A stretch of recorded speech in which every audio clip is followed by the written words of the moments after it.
হে যুবক ভাই, এখনো কি আপনার সময় হয়নি আপনার রবের দিকে ফিরে আসার? আর কত সময় আপনি পাপের সাগরে হাবুডুবু খাবেন?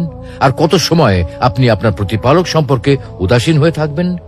আর কত সময় আপনি অর্থ ও ক্ষমতার পেছনে ছুটবেন? কত যুবক যে এই পৃথিবী থেকে চিরবিদায় হয়ে গেছে, তাদের সম্পর্কে কি আপনি একবারও ভেবেছেন? হে যুবক ভাই, কোন জিনিস আপনাকে আপনার প্রতিপালক সম্পর্কে উদাসীন করে রেখেছে? কোন জিনিস আপনাকে আপনার প্রতিপালক সম্পর্কে গাফেল করে রেখেছে? আপনি পাহাড় পরিমাণ গুনাহ করেছেন, আপনি গুনাহ করতে করতে গুনাহের সাগরে হাবুডুবু খাচ্ছেন।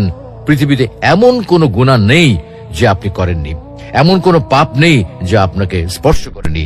আর আপনি মনে মনে ভাবছেন মহান আল্লাহ রাব্বুল আলামিন আপনাকে কখনোই ক্ষমা করবেন না। আপনার ক্ষমার ব্যাপারে আপনি চূড়ান্ত নিরাশ হয়ে গেছেন। তাই আল্লাহ তাআলা আপনাকে লক্ষ্য করে বলছেন পবিত্র কোরআনে, হে নবী, আপনি